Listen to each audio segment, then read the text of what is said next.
Alhamdulillahi Rabbil Alamin wal aqibatu lil muttaqin wala udwana illa ala zalimin wassalatu wassalamu ala Sayyidina Muhammad wa ala alihi wa sahbihi ajma'in.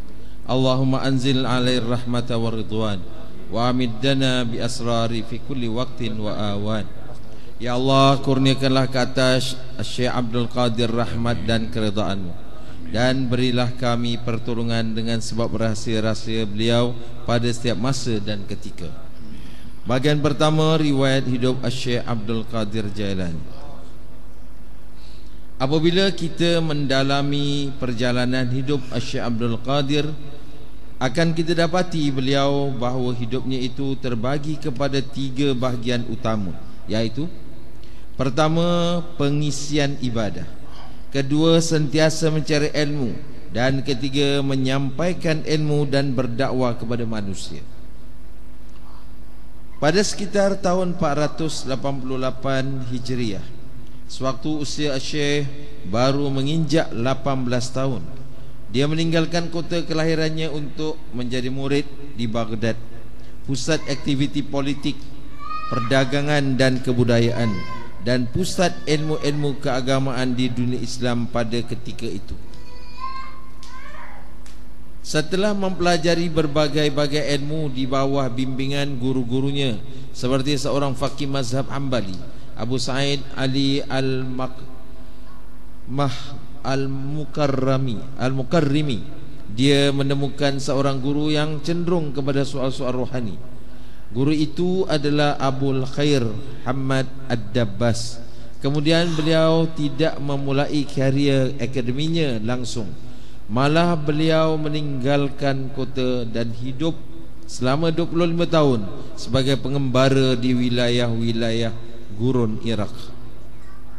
Ketika kembali ke Baghdad, beliau berusia lebih 50 tahun. Beliau kembali ke Baghdad pada tahun 521 Hijriah atau 1127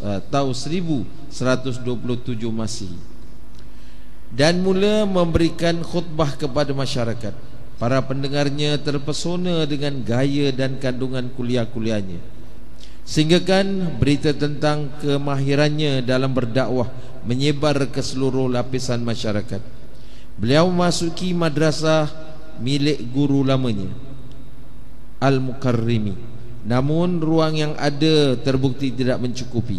Pada tahun 528 Hijriah, beliau menginfakkan untuk membangun sebuah tempat kediaman dan ribat, yakni wisma tamu, untuk memberikan tempat tinggal, juga memberikan penginapan kepada para muridnya dan tempat kepada orang-orang yang datang dari jauh untuk menghadiri majlis-majlis beliau. Begitulah dapat kita lihat berapa tinggi akhlak dan kepribadian Syekh yang sangat mementingkan orang lain dan para muridnya. Dalam hal itu, Syekh Mansur bin Mubarak Al-Wasiti Al-Wa'izi pernah mensifatkan Syekh Abdul Qadir dalam katanya, "Saya tidak pernah mengenal orang lain yang melebihi Abdul Qadir dalam melaksanakan amal kebaikan dan menolak keburukan, dalam pengendalian nafsu dan kesetiaan menepati janji.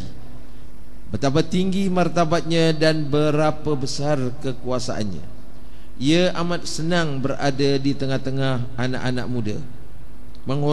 Ia menghormati dan lebih dulu memberi salam kepada mereka yang lebih tua. Ia bergaul dengan orang kecil dan fakir miskin, dan sentiasa merendahkan diri. Tapi terhadap para cendekiawan alim ulama dan mereka yang berjabat tinggi, ia bersikap seadanya, dan bila mereka mengunjunginya, ia tidak berdiri dan dari kursinya. Allahumma ansyur nafati ridwan alaih wa amiddana bi asrari allati auda'taha ladai. Bagian kedua antara kata-kata Syekh Abdul Qadir Jailani dalam kitab Sirrul Asrar, pada bab yang menyatakan tentang puasa, Syekh Abdul Qadir menjelaskan, puasa itu terbagi pada 2, puasa syariah dan puasa tarikah. Adapun puasa syariah itu adalah menahan diri dari makanan, minuman dan bersetubuh di waktu siang. Puasa tarikah adalah menahan anggota tubuh dari segala perbuatan yang diharamkan dan dilarang, juga menjauhi sifat-sifat tercela seperti ujub dan sebagainya, zahir dan batin, siang maupun malam. Bila melakukan hal-hal tersebut, maka batallah puasa tarikahnya. Puasa syariah itu mempunyai waktu tertentu, manakala puasa tarikah itu adalah selama hidup.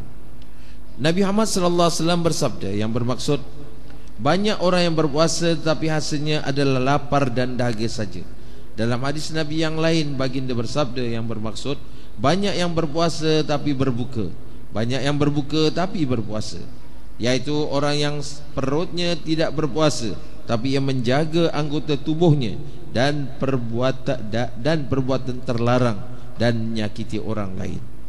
Allah Subhanahu wa taala berfirman dalam hadis qudsi yang bermaksud, puasa itu untukku dan akulah yang akan membalasnya.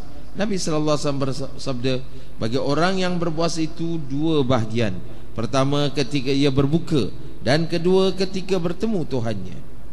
Pengertian hadis ini menurut syariat adalah kebahagiaan yang pertama ketika berbuka dengan memakan makanan di waktu berbuka, dan juga ketika melihat bulan di malam lebaran pertanda selesainya Ramadan.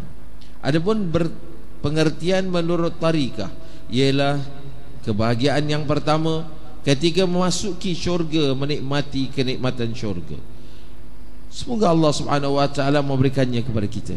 Kedua, ru'yah, yakni yang dimaksudkan dengan ru'yah ialah melihat Allah dengan rasa secara nyata. Semoga Allah mengurniakan kita nikmat ini, amin. Puasa secara hakiki adalah menjaga hati dari selain Allah dan menjaga rasa agar tidak mencintai selain Allah. Dalam hadis qudsi Allah Subhanahu wa taala berfirman, manusia adalah rahsiaku dan aku adalah rahsianya. Sir itu dari nur Allah, maka orang yang berada di tingkat ini tidak akan cenderung kepada selain Allah. Tidak ada yang dicintai, diingini dan dicari selain Allah di dunia maupun di akhirat.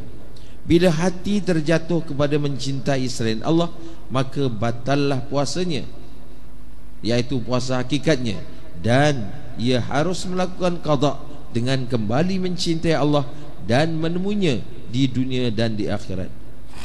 Sesuai dengan firman-Nya, puasa itu adalah bagiku dan aku yang akan membalasnya. Allahumma ansyur nafatir ridwan alaih wa amiddana bi asrari allati auda'taha ladai. Bagian ketiga antara karamah Syekh Abdul Qadir Jailani. Telah diriwayatkan pada suatu hari pada bulan Ramadan, Syekh Abdul Qadir Jailani diundang untuk berbuka puasa oleh murid-muridnya sebanyak 70 orang di rumahnya masing-masing. Mereka berkeinginan agar Syekh berbuka puasa di rumahnya masing-masing. Mereka tidak mengetahui bahawa di antara mereka masing-masing mengundang Syekh untuk berbuka puasa pada waktu yang bersamaan. Tiba waktunya berbuka puasa, bertepatan Syekh berbuka puasa di rumah beliau. Ketika itu pula rumah muridnya yang 70 orang itu masing-masing dikunjungi dan berbuka puasa tepat dalam satu waktu yang bersamaan. Peristiwa ini di kota Baghdad sudah termasyhur, terkenal di kalangan masyarakat, dan sudah menjadi buah bibir masyarakat dalam tiap pembicaraan dan pertemuan. Allahumma anzil alir rahmata wa ridwan wa amiddana bi asrari fi kulli waqtin wa awan. Ya Allah, kurniakanlah ke atas Syekh Abdul Qadir rahmat dan keredaan, dan berilah rahmat pertolongan dengan sebab rahsia-rahsia beliau pada setiap masa dan ketika. Wabillahi taufiq wal hidayah. Assalamualaikum warahmatullahi wabarakatuh.